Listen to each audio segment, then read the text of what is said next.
This video is brought to you by Brilliant. Find out more at the end of the video and find my promo discount link in the description. Well, we are back again. The season has passed. It's been 10 months since I sat everyone down to kind of predict what was going to happen in 2022. We all made, let's be honest, guesses as to what would happen throughout the season before we'd seen car launches, before we'd seen testing, before certain countries invaded other countries and changed a bunch of things. We've got almost everyone with us this time. Dan hopefully will be joining us a bit later. He's had something come up. So let's welcome first of all Sean from the F1 Word. Hello, Sean. Hello, how are you? I'm doing all right. Today's a snow day where I am. Not for you though. No, it's all just misty and cold and generally quite miserable. No snow. How much do you remember about what you predicted this year and how are you feeling? Ferrari. That's about all I remember. I didn't watch the video back before we did this because it'll be more fun to see the results live, but I know I went all in on Ferrari and I am not confident at all. We've also got Hazel Southwell with us. Hello. Do you remember much about how what you predicted in February? Now, if you'll recall, or if you watched the original video, then I both made my initial predictions and also recorded the video in a state of sort of advanced sleep deprivation. I don't know if I can get back to that place. Like, I've given it quite a good go at losing complete track of what time zone I'm in. But yeah, I'm just hoping that I can re-find that particular logic. John T, welcome back. Classically, you tend to go big rather than go home. You were just saying before we started recording that you think that might not pay off this time. No, it doesn't seem like that's going to have been the best way to go. I know one thing that I definitely got right. Everything else, no, definitely not. Well, let's hope that one thing is the thing that saves you. As I said, Dan from Racing Reviews also predicted. We'll be looking at his predictions and hopefully he'll be able to join us a little bit later on. But we also had the audience who I polled to gain basically statistics and averages to kind of determine what their answers will be. They've tended to be a bit of a heavyweight. They're probably going to be your big competition, whoever's actually done well this year. Oh, and I've done it as well, I should mention. I also did these. But okay, as I said, we answered these questions before literally anything happened, before we even saw the cars. Should we just crack on with and see how we did? Yeah. Yes. Yay. Okay, if you recall, the first section was just some simple starter questions. I asked you just a bunch of questions. If you got it right, you'd get 5 points. If you got it wrong, you just wouldn't get any points. Fairly simple. Starting off, who would be the world drivers' champion? Right off the back, nice mix. 2 Hamiltons, 2 Leclercs, and 2 of the right answer, Max Verstappen. Did Verstappen win it? Wow. He did, just squeaked it, Sean. Yes. 5 points close. straight away to John T and me. Sorry if you missed the end of the season, Sean. Like, we didn't want to be giving you spoilers, but Yeah, spoiler alert, come on. Sean, we spoke a bit about this yesterday. Would you say even if Ferrari made fewer mistakes and even if they're a bit more reliable, probably weren't going to take this away from Verstappen, were they? No, I still think Red Bull, especially at the hands of Verstappen, was just too much. So I think even if Ferrari had been faultless and maybe Mercedes, if they'd been a bit more in the mix, could have changed it slightly. I don't know, but I just feel like Red Bull, like we said yesterday in that live stream we did, pretty much from that sort of from Canada onwards, had it pretty much under control. Okay, next quick question. Who will come last in the World Drivers' Championship? And if we look at our answers, we already come to our first hiccup at things we couldn't foresee. Sean and the audience went in on Mazepin. I feel very embarrassed by this now. I don't really know what my agenda here was, and I don't understand why none of us, the audience included, thought to put Nicholas Latifi.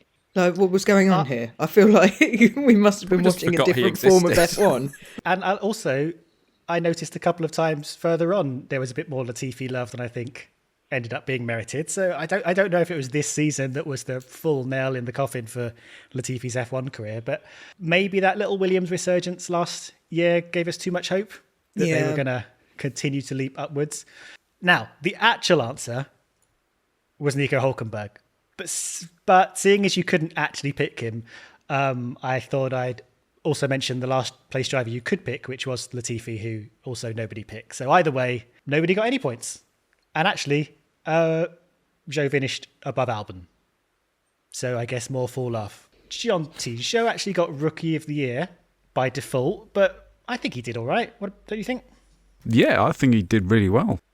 And it might be a little bit embarrassing looking at this answer now, but I was definitely fooled by sort of the resurgence of Williams the second half of last year. I mean, it wasn't a massive resurgence, but they were certainly doing a lot better. And I don't think anyone expected Alpha to sort of be right up the front for the first 6 or 7 races. You know, we had a lot of Bottas, you know, challenging for Q3 and finishing pretty high.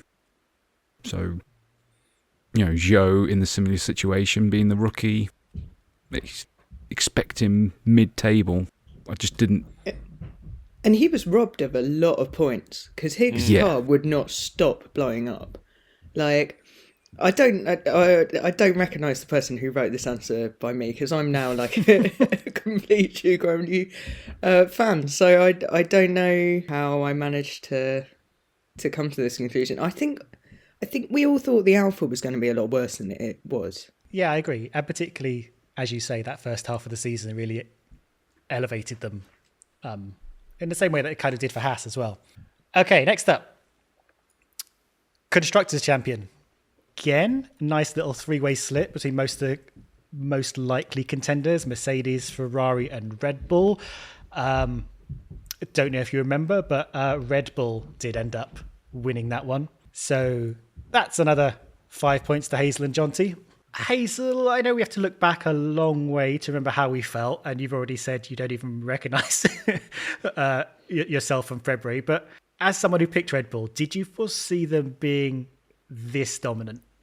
I think so. I think my theory was that the Honda would be good, and that Adrian Newey knows how to make a car. And because it's new aero regs, then it seemed like a fairly safe bet. I clearly just didn't have very much confidence in Mercedes, which was correct. And I then asked who would be the constructors' loser, the last place constructor, and you all picked a mix of Williams, Haas, and Alfa Romeo, and this begins Hazel's narrative of Ferrari being excluded along the way. And as we discussed, Williams were the team that fell to the back, which gets Dan off the mark, and Sean and the audience have yet to score points. Are you sure you didn't just mix up our forms together? Because I feel like we're giving very much the same answers here. You are kind of in lockstep at the moment. You didn't have much hope in this whole Haas Ultra plan to spend 2 years focused on this year and jump up the rankings then? No.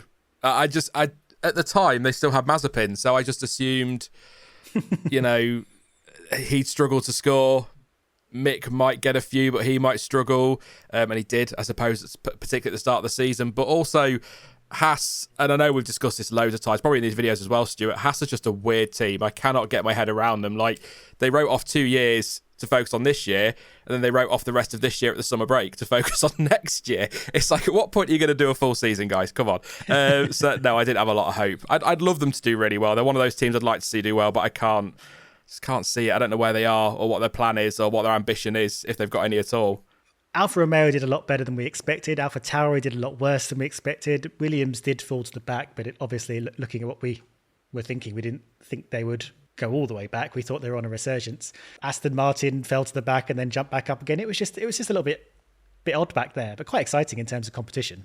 I then asked what the highest placed team beginning with A would be. Most of you wisely went with Alpine, but Hazel and I went with some struggle boys, Alpha Tauri and Aston Martin, and it was, of course, Alpine, quite a long way above Alfa Romeo in second, who equaled points with Aston Martin, and then we're another step above Alpha Tauri. So now everyone has points, but yeah, Hazel, not really the kind of season we expect from AlphaTauri, was it? No, I was kind of, because I think this was part of my theory that the Honda would be strong, and therefore the AlphaTauri would probably have like a significant advantage over the midfield, but they threw that away, so I can't help them. But Alpine did particularly well, although they also threw away a lot more points than they could have got. Yeah. I mean, the AlphaTauri result really was quite surprising. You sort of tend to expect them to be 6th or 7th. That's their spot. But to be that far off was weird. And for a lot of the races, you almost didn't know where they were. You never saw them. Alpine, they like to set fire to their car after the race. But also, I feel like Alpine were profiting a lot. And, like, sorry to bring this up, I realise it is a very painful subject for the Danny Rick fans, but by a very one-sided scoring in McLaren. Yeah, that's true. All right, then asked, who would win the most Driver of the Day awards? It's voted race on race by the fans. Good mix of predictions here, including Dan pulling out the wild card of Mick Schumacher. Anyone know what the answer is? Is it Vettel? Vettel. Seb? It was Max Verstappen. Hey! Who got it was a lot closer this year, though. 5 for Verstappen, 4 for Leclerc, 3 for Hamilton, and Vettel and Perez. They all got 3 each. So, yeah, well done, Sean, and well done to the audience who remain pretty much in lockstep. Clearly, you're one with the people, Sean. First time for everything. I can't say I was that surprised by this, to be honest. It's a strange thing, isn't it, that when you have someone driving as dominantly as Verstappen did, that it tends to give him less Driver of the Day awards than someone who's a bit scrappy, a bit lower down. Maybe a bit in depth, but do we know which races they were for? Belgium's got to be one, surely. 14th to P1. Imola, Miami, Hungary, Belgium, and the Netherlands. Okay. Belgium's not a surprise. Yeah, Imola, Netherlands as well, I guess. Well, yeah. Although I guess the locals aren't the one that vote. Yeah, so, a fair mix. You're up to 10 points now, Sean. Well done. And right, now we're up to like the most annoying one of the starter questions, which was which driver would get the official F1 Overtake Award, which when I asked this question, I assumed they would do it the same way they did last year, where they just added up all the overtakes. But no, and I didn't realise they were doing something different until about a week ago, where actually it was done like Driver of the Day, where every race they'd ask someone to vote for their favourite overtake. So each race would have its own overtake king. What I did was I added up all the overtake kings, which were pretty spread out. And Leclerc, Vettel, and Hamilton all got 3. But then F1 started doing like a sort of Twitter poll tournament of the overtake kings they already had to decide an overall overtake king. And that person was Sebastian Vettel for his move in Austin on Magnussen, which I agree was a pretty good overtake. But either way, whether we use those 3 or just Vettel, it's just Vettel that would score points for Hazel and Jonty. I'd say that's a pretty fair answer, isn't it? Sebastian Vettel, that overtake in Austin was pretty special. It was a good overtake. He's done some pretty good I mean, he hasn't had a chance to do much of anything else, so... That whole battle, it went on for about 6 or 7 corners. It was superb. Okay, we're out of the starter questions now. It's fairly even, but Jonty, you've got a nice little lead there. Not for long. All right. So I asked which would be the best looking launch car. I polled the audience after every launch and asked them to give a score to each car out 50. And you would just get those points that the audience gave. This is what you all went for. Any idea what you think the audience would have gone with? It's kind of difficult because obviously you've got to account for the bigger fan bases for certain teams.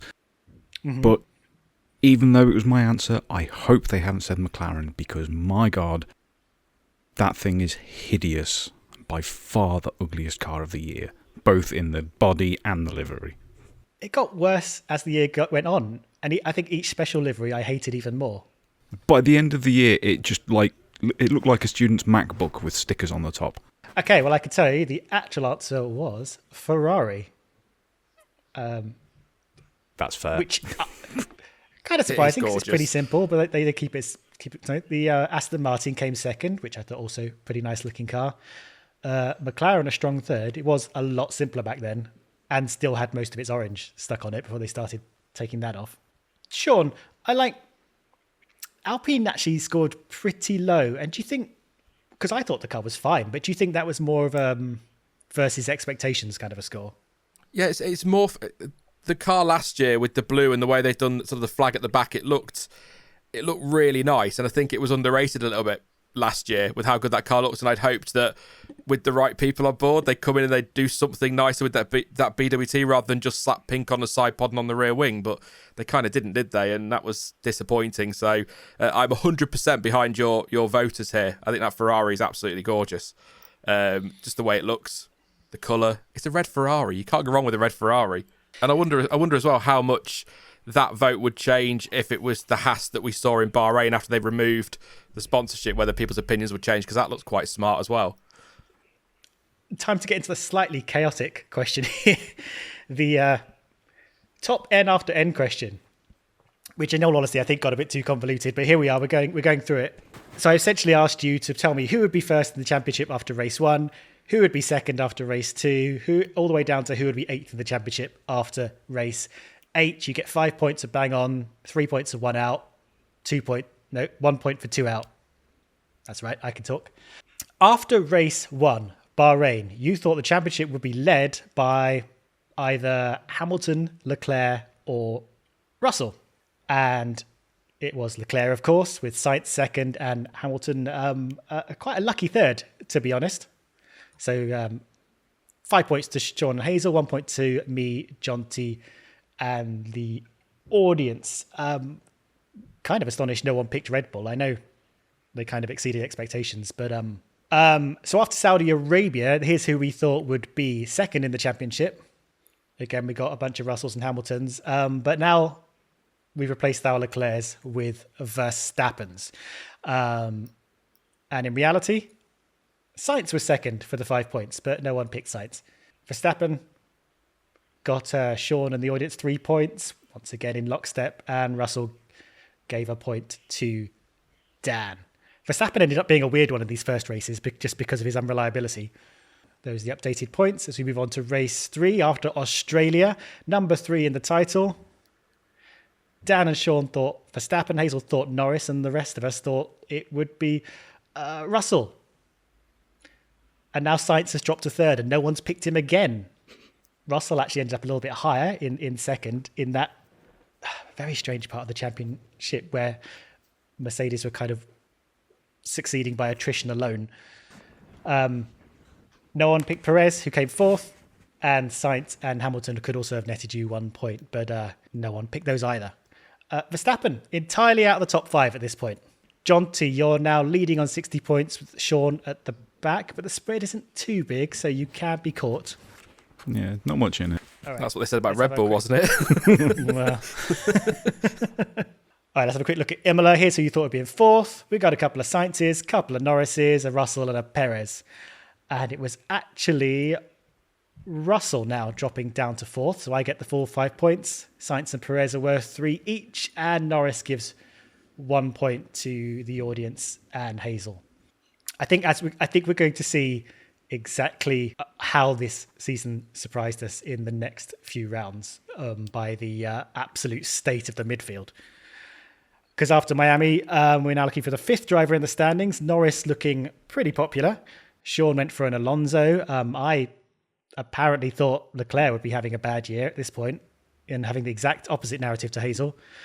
But Dan was bang on with Sainz, finally. Mercedes drivers were 4th and 6th. And Norris scatters a point to Hazel, Jonty, and the audience. No points for you, Sean, this round, but you've actually had the most points so far in this section with 11. That's something. Somehow. I guess. Why Alonso? Do we know why I picked Alonso? Just because it's Fernando, I guess, but... Strong midfield team. Could have got himself up to 5th in the early... I think we'd really forgotten how spread, because actually the midfield had really closed up to the front runners in quite a big way in the last 2 years. because of stuff like the freezers and the I think we weren't necessarily ready for quite how majorly that gap would extend with the new regulations. Yeah, and we're going to see the effects of that in later questions as well. If we look after race 6, Spain, we get if you remember Spain, that was a bit of a turn of fortune in Ferrari when they blew up a lot. But we get our first sighting of Danny Rick. Looking back, I think he would have dreamt of being 6th in the championship. Norris stays popular. We've got a couple of Alonso's and also Gasly making an appearance. Gasly also wishes.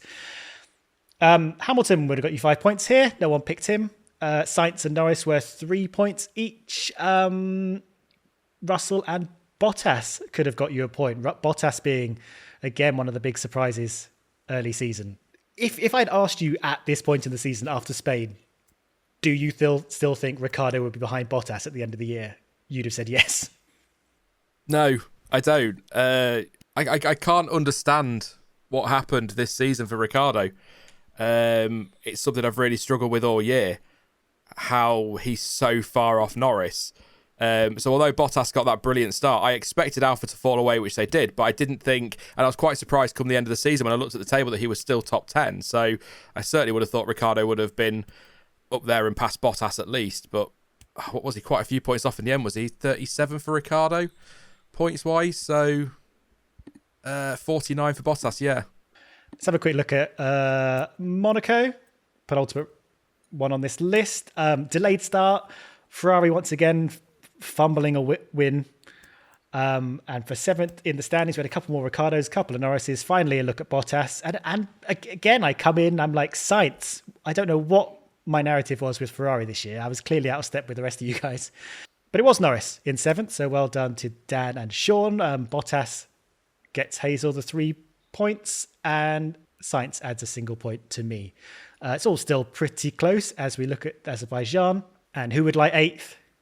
We got Ricciardo's. We got a Norris. We got our very first Vettel and Ocon here. But Bottas would have got you the 5 points. He's still in 8th at this point. Lando and Ocon give 3 points to Jonty and Dan, and Hamilton and Gasly could have given you a point as well. And after all that, Jonty is still in the lead. Sean is still trailing, but not too far. And Dan actually scored the most overall points with 17 out of a possible 40. And yeah, Hazel, this ended up being, I think, a lot harder than expected with, as you say, no one really positioned where we expected them to be in these early rounds. I think also, I mean, like Sainz's run of non-finishes as well, which sort of started here because he did the least running.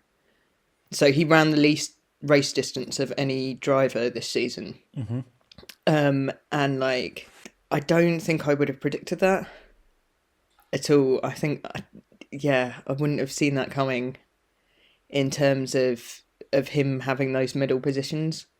I mean, obviously, clearly a lot of us were vastly too optimistic about where the midfield would be and like just how squashed the top 10 would be and how solidly, because like, if you think about it, if there are only the 3 top teams, then it's like once they've sorted themselves out in positions 1 to 6, whatever order you put them in, then you've only got 4 places to vie for. And like, yeah. I mean, I think at this point in the season, Daniel Ricciardo would have been really chuffed with an 8th place finish, let alone being 8th in the championship. So I don't know what I was thinking about there. No, great question, though, because it really made you think. And it just shows some odd stuff about the season. I mean, it's interesting to note that Ocon actually came up in the real results before Alonso did, which says a lot about his early season.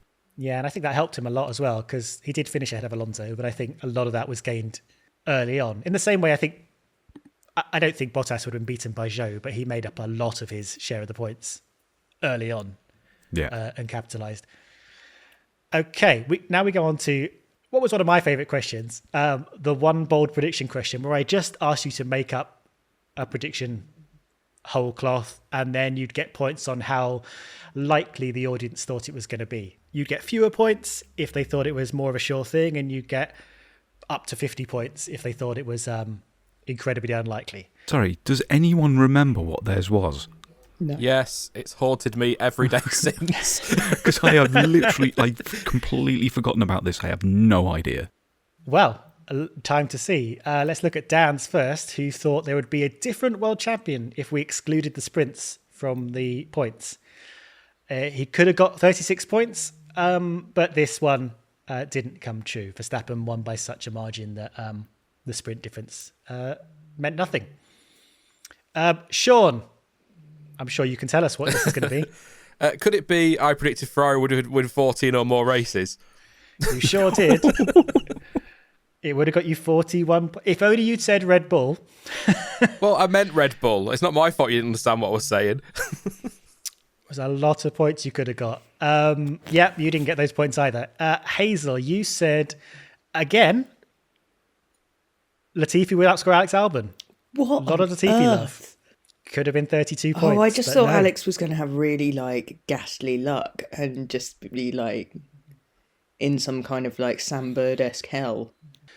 In theory, this could have happened because they got points so infrequently that a sort of a lucky Latifi day might possibly have got him that. But no points there. I said there would be 3 first-time winners. And again, I think part of this, of me not getting this, is due to the sort of that gap we talked about to the midfield. I was sort of expecting maybe Norris or someone to sort of get their first win, but we did get 2. We got Sainz and Russell, who I was sort of expecting in that, and I think I was expecting a Norris as well. But I also didn't score points. And Jonty, you said there'd be less than 15 points between the top 3 at the summer break. Wow. And there was not. There was 85 points between Verstappen and Perez. But to your credit, there were only 5 between Perez and Leclerc. So between 2 and 3, there were only 15. And between 2 and 4, there were only 20. So close, but no. And the audience had to pick one of the ones that we'd come up with, and they went with the 3 first-time winners thing. So they don't score any points either. So Highly successful round. Big round. How I will say though, we all made 2 predictions, so the audience could pick from a pool of 10, not just 5. Oh no! And great. they could have picked any of them, and you could have indeed picked your alternate prediction instead of the one you did pick. Oh no! Like Dan, Hamilton will not win a race. Could have got him 45 points. Dan, you fool! If these are all purple, I'm livid. Sean, you said Mazepin will score at least 15 points, which didn't happen. Hazel, you said Schumacher would make Q3 4 times. No! And he did. Spain, Canada, Austria, and the Netherlands. That you could have got 31 points there. I said Vettel would retire. What? And Jonty said there would be at least 4 wheel cover problems in pit stops, which I don't think there were, as far as I could tell. That's the hardest one to track, but I don't remember there being wheel cover problems in general anyway. So yeah, quite a lot of points on the table there. I'm so relieved you 3 didn't pick those ones. What a swing that could have been, especially for Dan. So yeah, no points for anyone, but quite a lot of points. Missed out. I can't believe I didn't go for Vettel. It seems obvious in hindsight. All right, let's move on to what has become a staple of the predictions challenge, which is all of the podium finishes. 5 points for everyone you get right, but you lose 3 points if you miss anyone or if you pick someone who doesn't get a podium. And let's be honest, it is a bloodbath this year. The actual podium finishes were both the Red Bulls, both the Mercedes, the Ferraris, and Norris. That is it. Is this the round where Dan didn't pick a Red Bull? Yes. That is correct. Sorry, spoiler alert. Well, let's have a look at Dan's. Yeah, he did pick the Mercedes, the Ferraris, and Norris. He didn't pick the Red Bulls, but he also picked, a lot of people. And just to remind you, the Mika Hakkinen at the end is if you wanted to pick a substitute driver, which we did get this year, but they didn't get on the podium. So Dan, he's not here to see this, probably for the best. Yeah, it's probably good he missed this. And the last question, to be honest. He gets 25 points for the ones he got right, but he got 10 wrong. So minus 30 points for that. That's a net loss of 5 points for Dan. Sorry, Dan, if you're watching this back later, or if you join us and we have to fill you in. Maybe if he joins us, maybe we just don't tell him. I think we don't tell him. We took this round out. we don't tell him about losing 45 points and then this. And then, what a brutal back-to-back that was. Yeah. It was like Ferrari, Spain, Monaco. I was going to say, like, this is a real Binotto situation. Oh, God, that is harsh. Okay, Sean, your turn. And actually, not horrendous. You picked, the main 7, and plus a Ricciardo, plus the Alpine, plus a Gasly and a Vettel. So you also get 35. You get 35 points for getting all the correct ones, and you lose 15 points for these extra ones. So that's a net 20 points, which is not too bad. I'll take that. Not I will too take bad. that. So on to Hazel. You went pretty big, but you skipped Leclerc. Yes, I think because of the issues with his disqualification, he was allowed to keep the driver's title, but his podiums didn't officially count. However, Sainz's did for reasons. For reasons, obvious reasons. You get 30 points for the ones you got right, but you lose 24 points for all of these ones you got wrong, including Leclerc, because you looked into the wrong alternative universe. Very much a disqualification for myself there. I was going to say, I think Alpine are a bit of a surprise, really, but not to you, apparently. I thought they were actually going to be worse, because historically Alpine have not been, or that team have not been amazing at dealing with aerodynamic changes. So I thought they were actually going to be one of the teams that really struggled to adapt this season. Let's have a look at mine then, while we're here. I basically chose everyone down to Aston Martin, and then I like Hazel, I just threw in a Latifi for luck. We were very positive about Latifi at the beginning of the year. We really were. We thought this was going to be the boys' year. How wrong we were. Okay, so I get the 35 points for the good people, but I lose 12 for the wrong uns. I'm reading the wrong thing. I lose 24 for the wrong uns, so that's a net 11 points. And on to Jonty. Traditionally, you go quite hard here, Jonty.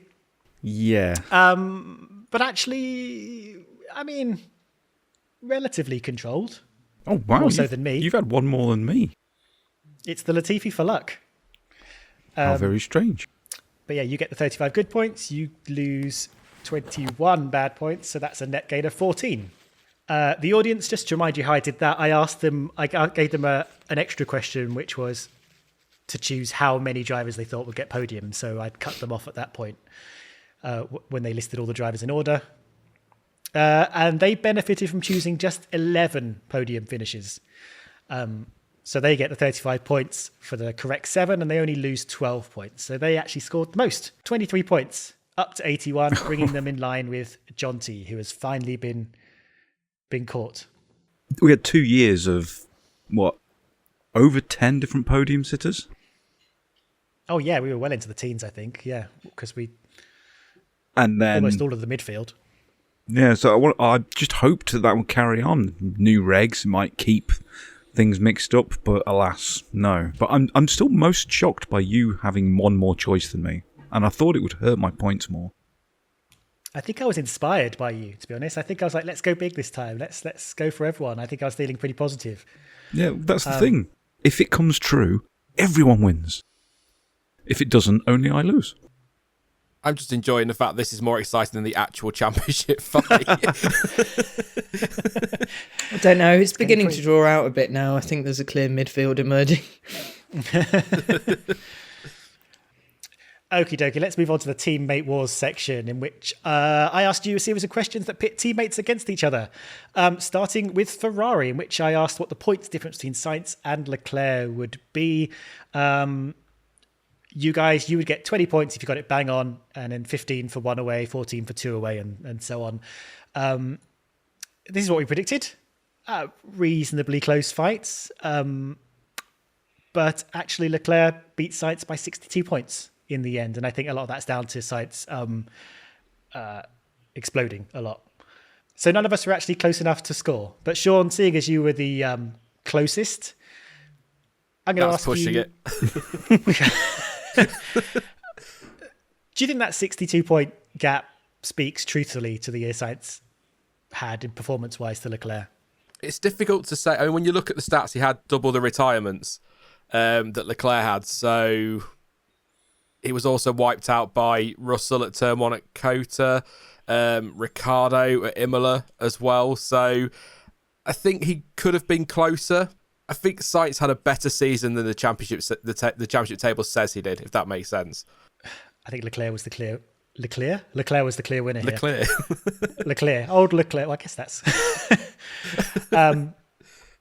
all right, moving on to Haas, which again, slightly problematic. There are a couple of questions here where I had to make a call on how to interpret the Mazepin situation, him actually being dropped before the season began.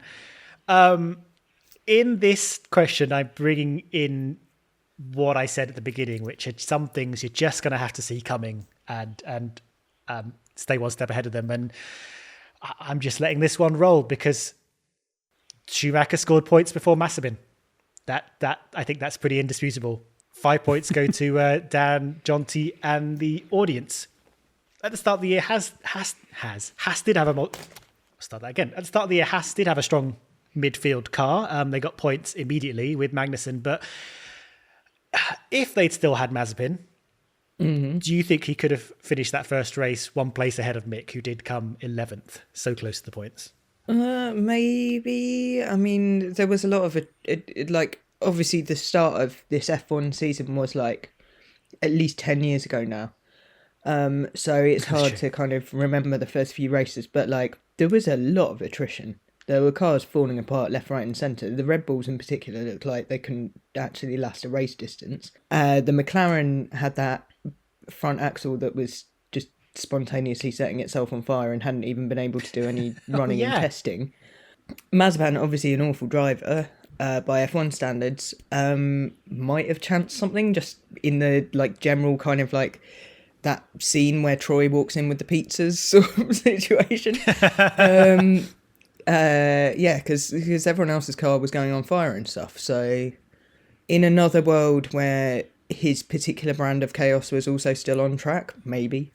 Let's have a little look at Aston Martin, in which I asked the difference between the average starting positions of Stroll and Vettel. We mostly predicted between 1 and 1.5 places apart, with Jonty the outlier going for a full 4.2 grid slots away from each other.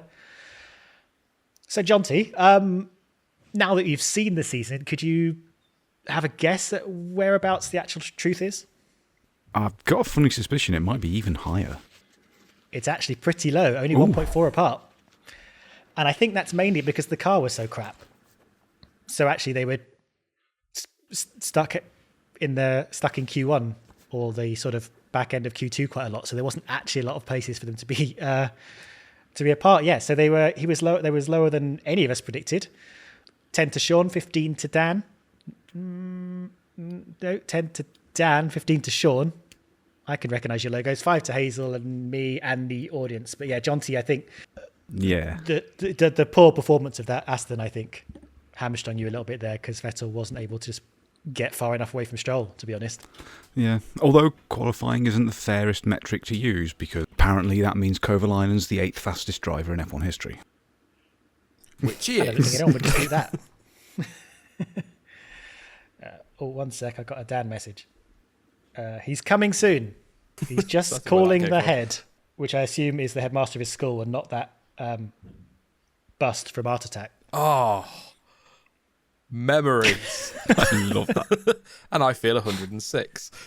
Well, we'll crack on anyway, and we'll go on to a McLaren.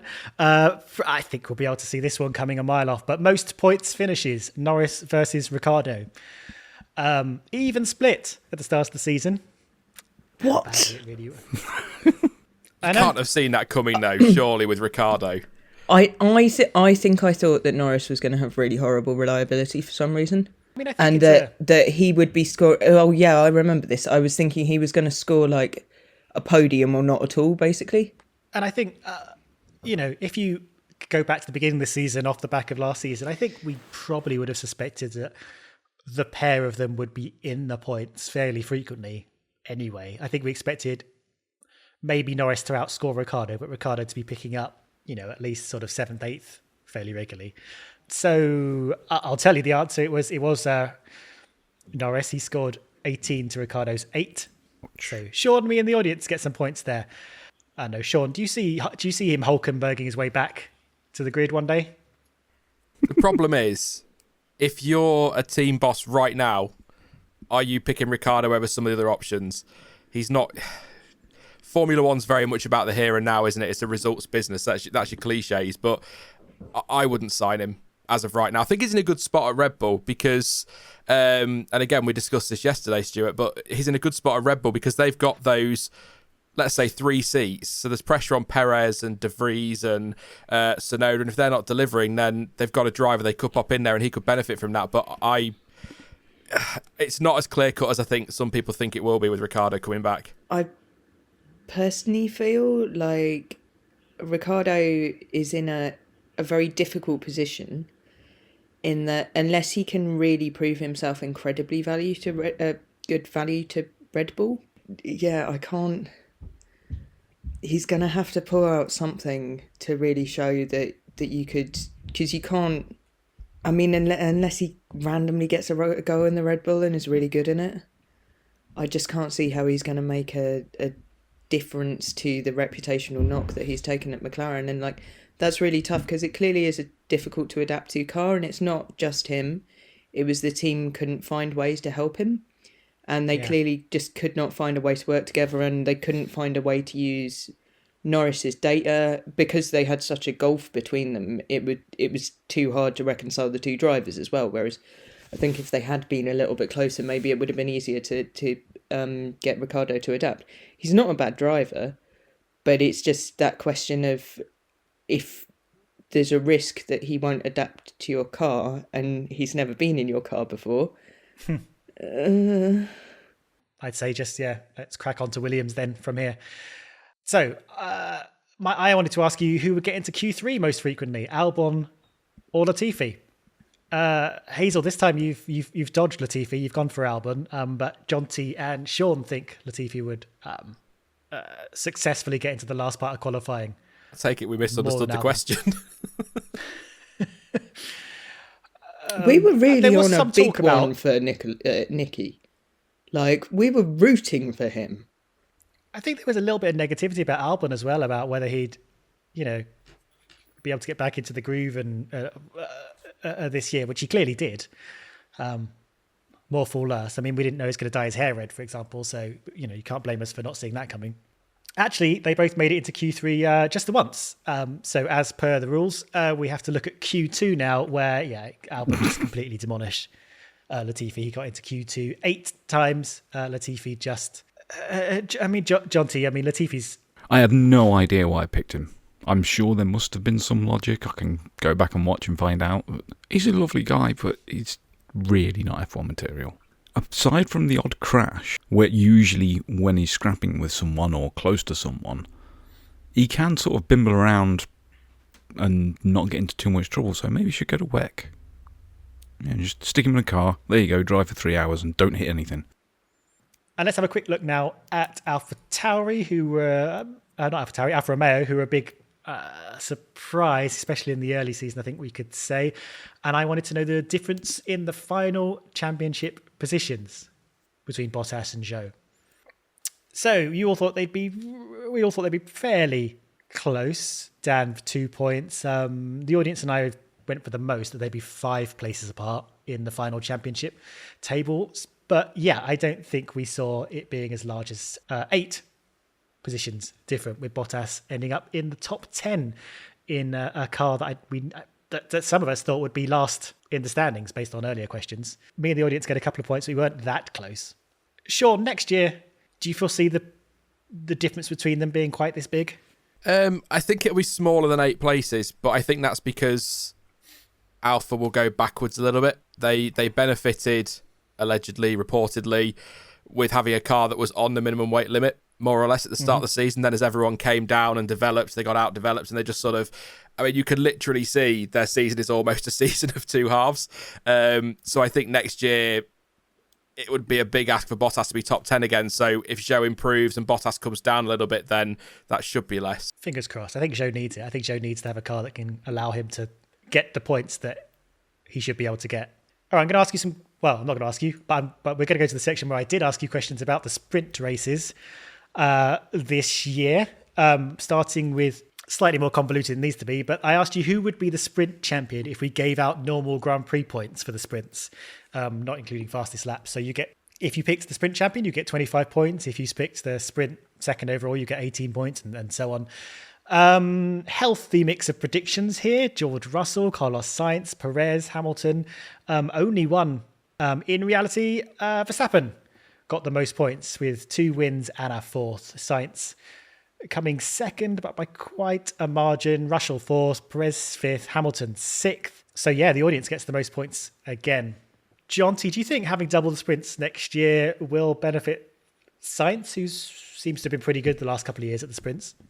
That'll depend on if his car stays in one piece. I mean, sprints do help that. Sprints give it less time for the car to blow up. Yeah, it does feel like that's what's helped him a bit. More sprints is just going to cause more complications, particularly with power unit components. So anyone who did struggle in that regard have got a lot of work to do, or else it's just going to be more effort. And being Ferrari, I mean, they took more than...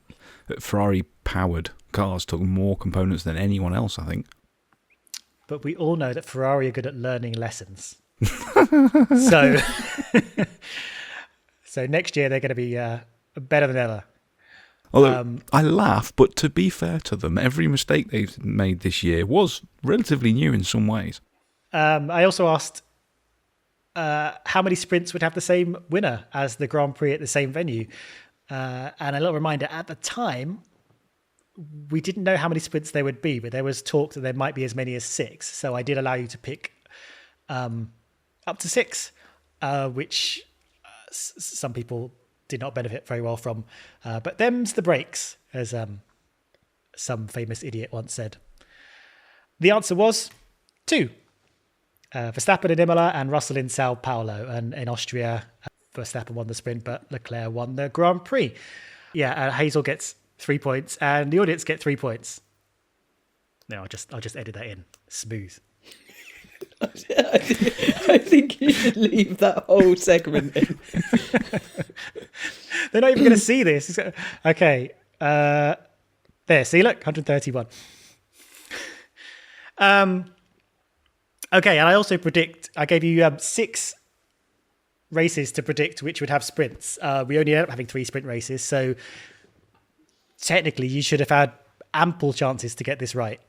The actual sprints were at Brazil, Imola, and Austria. Let's look at Dan first.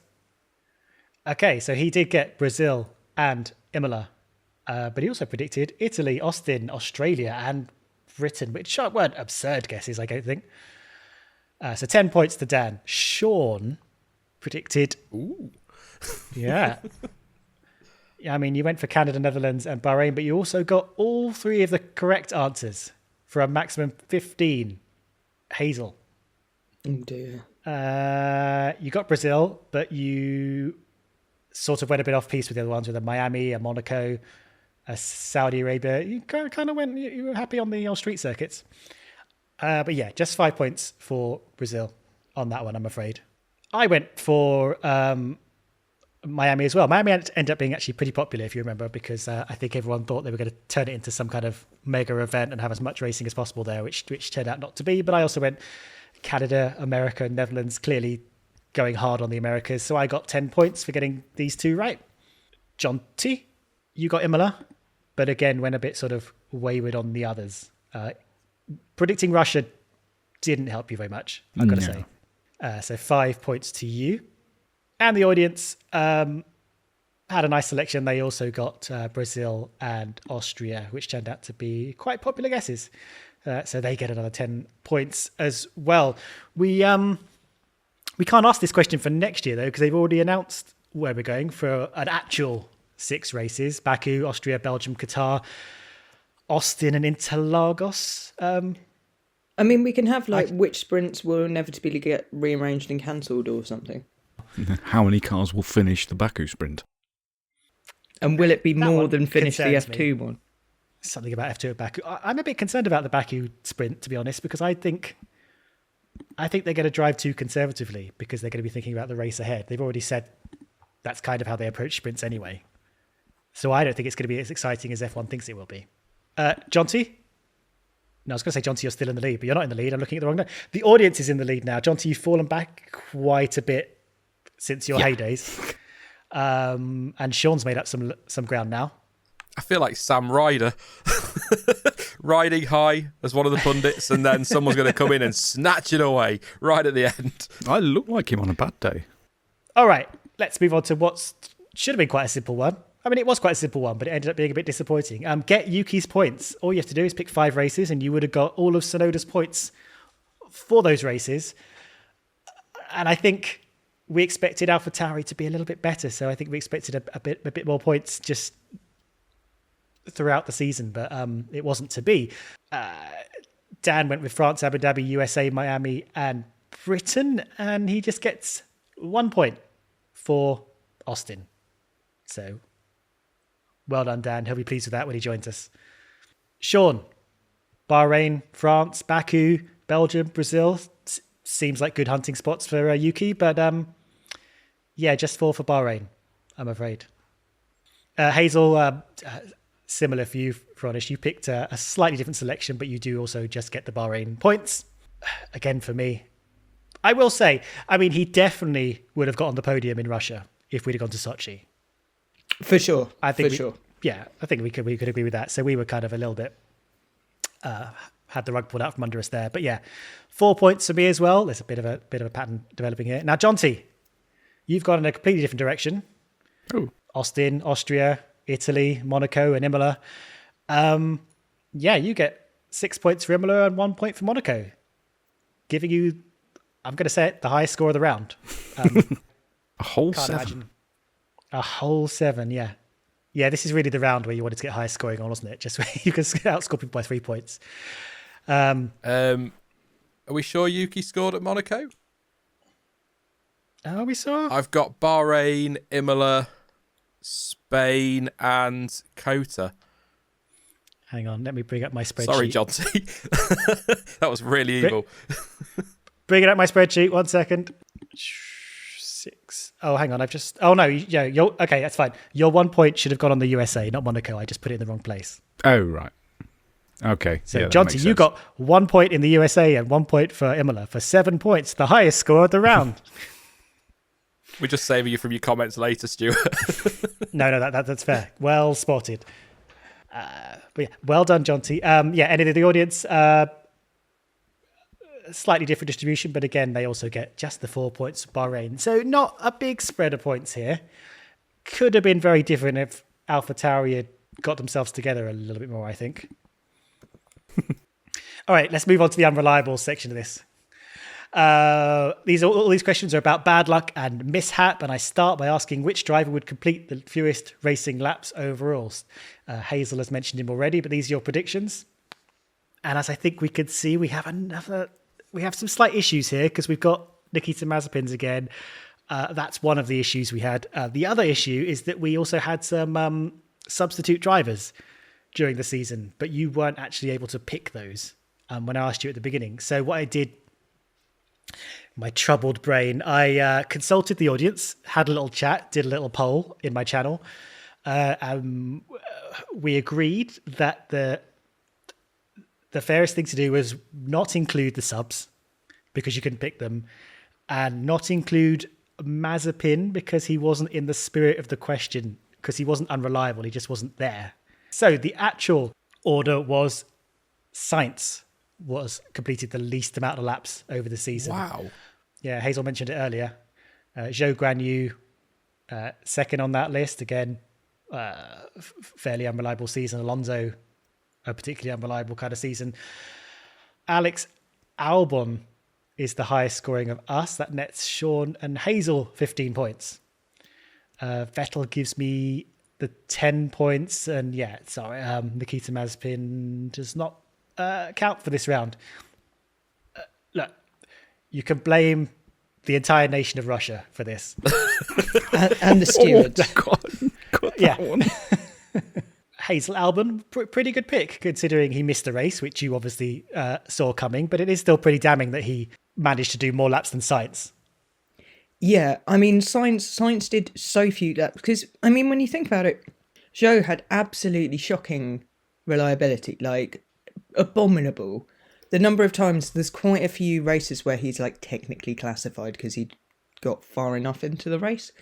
But yeah, Sainz had a lot of ones where it was just a like straight off write off within the first couple of laps. Some of which was him getting into tangles, and some of which was just, you know, Ferrari on fire syndrome, on fire rolling down a hill backwards syndrome. I next wanted you to tell me which team will get through the most power unit components. The overall power unit has 7 different types of elements that have limited number of units before you get a penalty.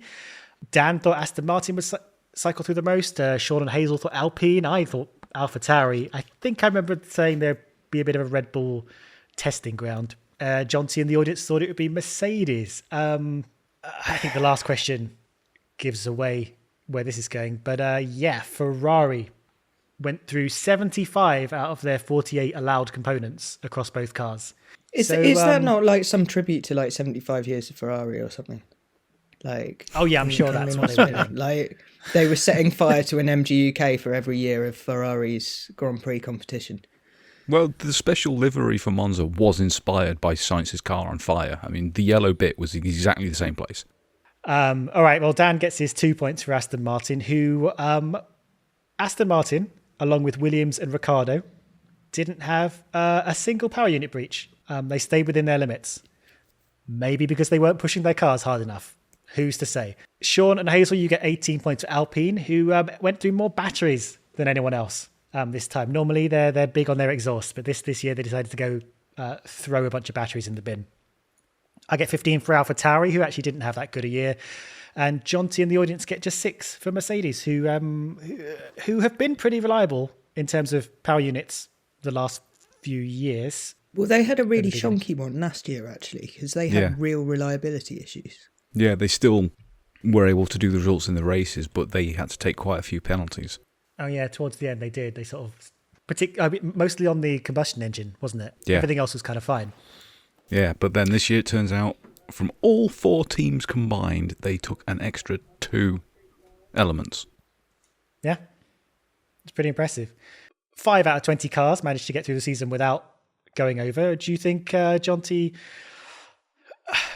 do you think these limits are set about right? They might need to up it a little bit with the additional distance they'll be doing, but I'd say it's spot on. If you've got a quarter of the field is keeping it within the limit, then I'd say it's fair. The others, it's achievable. Going faster, have just got to suck it up. That's the penalty you pay. Yeah. All right, we're going to look at DNFs now. I ask you to pick 3 races, and you just get 5 points for every DNF in that Grand Prix. Dan came along. He picked Canada, Miami, and Austin. I should point out I'm using the local flags for Imola and Miami just to distinguish them from America and Italy. But yeah, Dan, there were 11 DNFs overall across those 3 races, so that's 55 points to him. Not too shabby. Now, Sean, you picked some lovely hot picks this time. Saudi Arabia, Azerbaijan, and Singapore. Obviously, you saw the Singapore wet race coming. 16 retirements across those races, so that's 80 points. That was one of the highest combos you could have got, actually. Not the complete highest, but almost. Hazel, you went for Imola, Britain, and Mexico. Not quite as many overall, but you did get the big 6 in Silverstone, which helped a lot by the first corner. So you got 30 points there and 50 points overall. Somehow I picked the same as Sean and managed to get the full, not the full, but the highest 80 points in this round. So lucky me. Jonty, you picked Monaco, Imola and Italy. Surprisingly, I think just the 3 DNFs in Monaco, plus 6 across the Italies. So that gives you 45 points. So not too shabby.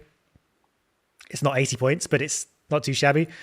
And the audience went for Saudi and Baku with a splash of Monaco, which is 65 points across the 3 DNFs. Between us, we all hoovered up all the highest scoring ones, which were Singapore and Britain with 6 DNFs each.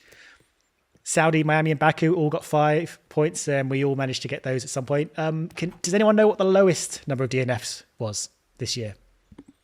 Hungary? It was Hungary. Just 50 points. Yes. Sure. Yeah, just the one, just Bottas in Hungary there. Generally, well done. Yeah. Okay, we're going to head into the final section, the true or false section, where you ask you a bunch of true or false questions and you get 5 points for getting it right. Sean, going into this, you are in the lead. I mean, I had a shocking start. I didn't even notice that. Oh, that's nice. Watch it all fall apart now. Okay. Okay, first question in true or false. All teams score points. Everyone except Dan thought this would happen, and it did happen. Even Williams, even Haas, whoever Dan thought would come last. It's been so long ago now that I've forgotten who scored points. So sadly for Dan, who's languishing a little bit at the back, no more points for him. I think we just tell him it went really well. Or say he forgot to add the 0 to the end of his score. We just tell him it was really good, and he doesn't need to watch the video back because he wasn't in it. I mean, why would he? Okay, next up, would Russell outscore Perez? A question that seemed a lot more balanced before the season even started, and perhaps quite balanced a few races in. We all thought true, but it was false. So no one gets any points. I think maybe if we'd done these predictions after Barcelona, the Barcelona test, we might have thought otherwise. But was there ever a point in the season where you thought actually this could come true just because Russell was just accumulating points out of sheer consistency while the Red Bulls were fast but kept, particularly Perez, not scoring as high as they should have done? Because he was second at one point. Yeah, there was 9 races. First 9 races, Russell was top 5 in all of them. I think he had podiums as well, 2 or 3 podiums along the way. So it felt like that at that stage of the season, it felt like it was going to be one of those where consistency was going to be key. And because he was Mr. Consistent, I thought he had a shot at it. And Perez maybe, I don't know, there was just that little moment, but it soon all turned around, didn't it? But I think George had a great year overall. Yeah, he's only 1 place behind Perez, 30 points, but that's not loads over the whole season, to be honest. Next year might be very different. All right, the winning constructor takes 10 or fewer wins. Hazel and I thought this would be true. We thought it would be much more mixed than it ended up being because Red Bull scored 17 out of 22 wins, absolutely wiped the floor with everybody. Of course, in my narrative, Red Bull were the winning constructor, but had not taken as many wins because they'd actually inherited the constructor's title from disqualified Ferrari. So this did make sense in the parallel universe. Yeah, and if I can give you points for consistency across your predictions, you'd be doing very well. Here's a bit of an interesting question that maybe I don't know if you'd know the answer to this straight off the bat. The constructor standings after round 12 would be the same as the final order. No. I can tell you what you... So we all put false except for Jonty, who said true. And it was false. They weren't. But the only reason they were different is because Aston got that late surge and jumped up 2 places from 9th to 7th. If they hadn't have done that, Jonty would have been right. Damn it, Seb. Yeah, I think you're willing to take the hit on this one for Vettel, Jonty. Yeah. So 5 points to everyone else this round. And now the question that's becoming a classic tragedy. Will the Formula 2 driver champion get a 2023 F1 seat? Which year? Well, Because 2 have now. I did mean this year, I'm afraid. Most of us thought that he wouldn't. Dan and the audience thought that he would. But no, Dragovic did not ascend to F1, even though Sargent didn't win but did, and previous winners, Piastri and De Vries, have. Was it, Hazel, was there any point the year where you thought this was a possibility? No, not really. I mean, the way, because Dragovic didn't, he didn't sort of Stoffel Van Dorn F2, but he was by far and away, like him and Pourchaire were a long way ahead by a decent length in. And by the halfway point of the season, he was really looking pretty sort of untouchable. It's not the car, because if it was MP's engineering, then Clement Novalak, who was more than decent in F3, would have been way further forward. A lot of the time it was being clever. It was being able to deal with the tyres better than any other driver and things, and being able to particularly deal with the tyres during qualifying. And like the total lack of interest from F1 teams was just really clear. Like, they're just not interested at the moment. They don't have places, they don't have gaps to plug in their junior academies. A lot of the junior drivers that they have currently, they have for various reasons, and if you need someone who you can bung in your simulator a bunch of weekends a year and trust to do your rookie sessions, you're not going to throw them out for the F2 champion just because they are, because you can probably get them enough super license points some other way, even if they don't quite get there. Yeah, this is the only question I can specifically remember, because most of us were just assuming that this year was Pourchaire's, which is why Dan went true. Man, I said, yes, Pourchaire's good, but Piastri's better and he'll get a seat. Which turned out to be true. Only there was more points. And De Vries got a seat as well, just to several years late. Salt in the wound. Yeah, and after one of his worst, like, honestly, I can't believe he's got an F1 seat after his season in Formula E. I'm very fond of Nick, but he was not driving well this year. What do you mean? Not very popular either. What do you mean? He was super close to his teammate. Like, probably too close most of the time, but... he's a very long way off his teammate in the standings. Did not make a lot of friends in Formula E. No, he really wasn't. But he did have a very good one-off performance in Formula 1, so... And he's got a lot more room in F1. There's a lot more space for old Nick De Vries. Yeah, he was just having a bad season, I don't know. But yeah. Okay, these last 3 questions are based on audience polling. I asked you to predict what people would think at the end of the year. First question being, would the new Miami track was a great addition to the calendar, and asked if they agreed or not. Dan and Hazel and I thought the audience would think Miami was good, and the rest of you did not. They did not like it. 86% did not agree it was a great addition. And it was a bit of a dud. But Sean, do you think this track could become one of the good parts of the F1 calendar, given a few more years and a bit of a chance? Obviously, this doesn't count for anything, really, but I drove it on the F1 game for the first time the other day. It's actually quite an enjoyable track to drive. So I can imagine the drivers have a great time at it. I think the problem is, for me, it's just another street track. They're all different layouts and whatever, but they just all feel a bit the same and a bit sterile in some ways, which doesn't make sense because street tracks can be quite exciting, like Baku, for example. But a lot of the new ones, Jeddah and that, have just been a bit samey. So if we get a great race there next year, I can almost guarantee that's going to be 70-80% saying it's a great addition.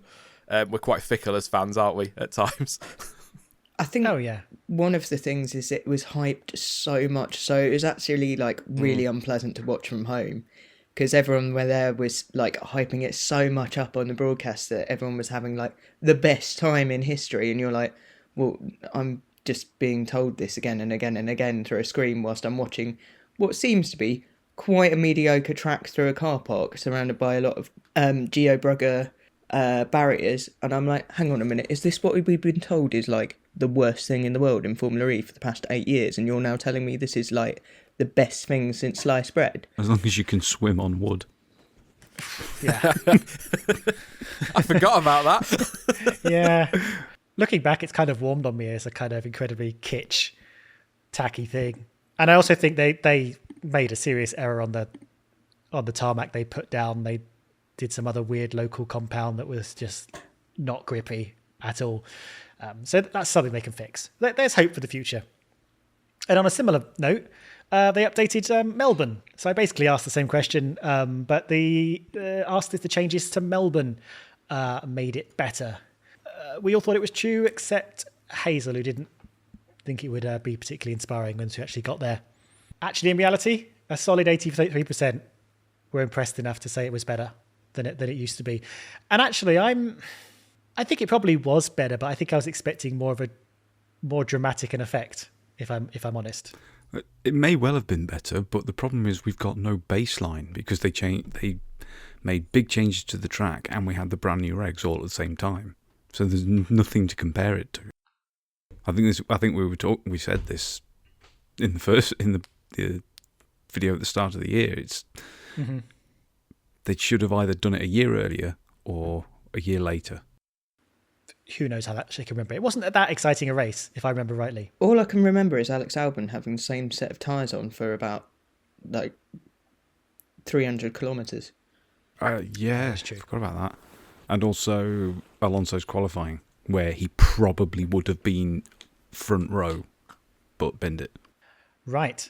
Final question then. If Dan does arrive, he's probably going to arrive just for the cool-down room, where Johnny Herbert sneaks in to tell him he hasn't won.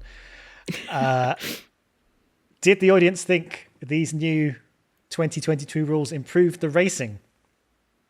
Dan, Hazel and me thought they would say yes, and Sean and Jonty thought otherwise. I can't remember why you guys said that. Not that, there's anything wrong with saying that, apart from the fact that you're wrong. Wow, I'm really surprised it's that high. Yeah. It's very high. Because I thought actually, although, yeah, some of the time the racing was improved, because the regulations had opened up such big gaps between some of the cars, in a lot of the races there wasn't that competitiveness which we had seen the previous season. So although overtaking was in principle better and the cars could run closer to each other, it hadn't necessarily, or we weren't seeing kind of the full effects of what we will hopefully see in sort of like 4 or 5 years down the line of a mature version of these regulations. But yeah. Yeah, I mean, I think it has improved the racing, but at the same time, it was hyped so much for so long. I don't think it quite lives up to what people were expecting, and we just come off the back of the closest season for 8-9 years. So I thought people would think, no, it hasn't done what we wanted. I came out of this fairly solidly positive. I thought it did exactly what, in terms of the racing, I think it did what it promised it would do, which was allow people to have sustained battles over many laps, which I enjoyed. We didn't sort of necessarily get as close battling more regularly, I think, which I think is kind of what Hazel was saying, where we're, actually the performance of the cars ended up being a bit more spread out. But particularly early in the season, we had a lot of Leclerc Verstappen battles in those early races, which was a lot of fun. And then in the later in the year, I think the midfield was particularly scrappy. Yeah, and I think for me, when the drivers are predominantly all saying they've improved it, then who am I to sit here and say it hasn't, if you know what I mean? Mm-hmm. And like I said yesterday, Stuart, the whole, it's spreading the field. I thought, like Hazel, people would sort of see that as a negative, but I fully expected that because that's quite often what we see with a big rules reset. So I'm kind of glad that has gone true, even though it doesn't give me the points, because at least people are looking at the racing rather than the championship, if you follow me. So, there can only be one winner. Or they can't. I think we've had joint winners before. But this time there can only be one winner. To be honest, you kind of start to run away with it a few rounds back. But Sean, with 274 points, you are once again the predictions champion. Something you absolutely thought was not true when you spoke to me before this. I thought I was bottom of the pile because I'd gone so hard on Ferrari. I thought I was going to fail miserably, but I've kind of, I'm not comparing myself to a double world champion for a second. This is, just a game on YouTube. But I have basically done a Verstappen. I had a terrible start, started to come good, and then just ran away with it. And Stuart changed the rules for you last year. Get over it. It's been 12 months. Can you imagine going on about something like that for 12 months? Move on, man. I can't believe the entire audience have to come to the Chamber prize giving gala. Yeah, it's going to be a bit packed, but I'll shove the sofas to one side. It's Johnny Herbert giving out the awards. Oh, God. And I'll bring old Mohammed Ben Sulayem on to hand out the trophy and spout whatever comes to mind. What a jokester. Also, I'm a bit, it looks like Dan wasn't able to make it in time, but I think he wouldn't have liked to see this. It's probably for the best. I think it's all right if he goes on winter break now. I think I'd just take a holiday. It's all right. Do a Lance Stroll. Just, heck off to the Bahamas or whatever. Maybe he's doing a bit of a Haas. He's sacrificed this year to come back even stronger next year. It could be. Sometimes you have to stop your development mid-year just to be sensible. Not overspend on catering. I think him not predicting Red Bull for the podiums was really the beginning of the end. That was it was a real Vettel crashing in Hockenheim moment, I think, and I think psychologically he didn't come back from that. But I think this is my highest score that I've ever got in this. Somehow, I'm not entirely sure where I pulled that from. And Hazel, third of the human people. Yeah, well done on that. I'm quite proud of that. I think that's probably the highest I've ever placed in the however many times I've done this. It's normally a bit of a shocker, and I was expecting it to be a lot worse this year, to be honest, given the elaborate, if it turned out, parallel universe that I'd woven my predictions from. No, I think that's a solid score. You pipped Jonty at the end. Jonty, very strong start, but it sort of all just kind of fell away a bit. It went a bit Leclerc. Yeah. A little bit Leclerc, I think, yeah. Yeah, I really expected it to be the podium choices that let me down, but it was a little bit later. And I just went backwards. I don't think you did anything outrageous. I think it was just like a little bit there, just not quite maximising. Yeah, people were too reliable at the races I picked.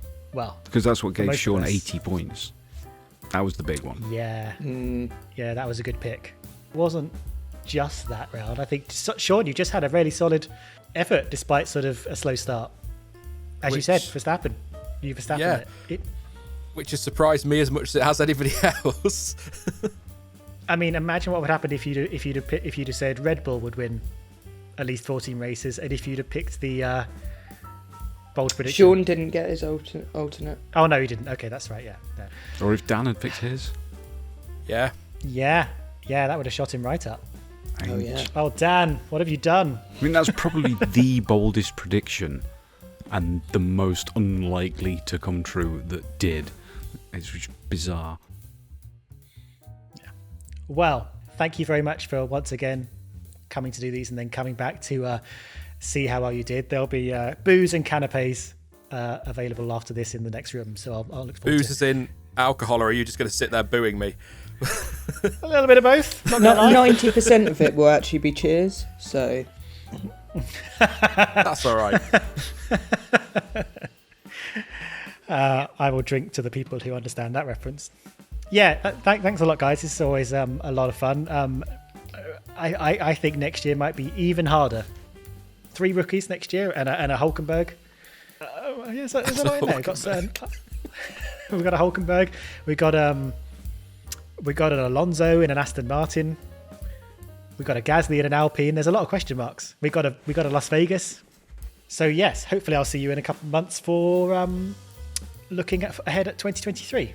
Yes. Oh, thank you, Stuart. My big red chair's here. Do I sit in this? Have I won?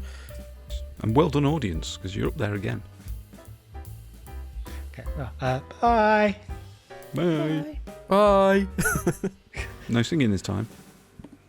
I'm not singing. I am not doing it. I've got "We Are the Champions" in my head, but it's not happening.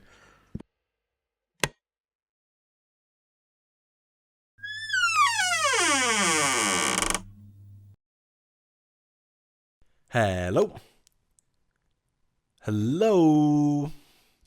Guys? Have I missed it? Am I late? How did I do? I hope I did all right. I mean, I know I said Verstappen wouldn't get a podium, Perez wouldn't, but I had a good feeling about this year. Surely I won. Well, I'm just going to assume I've won. So, unlucky losers. Another win for me. That's 2 years now. I think that means I am the overall champion once again. Happy days. Have a great Christmas, everyone.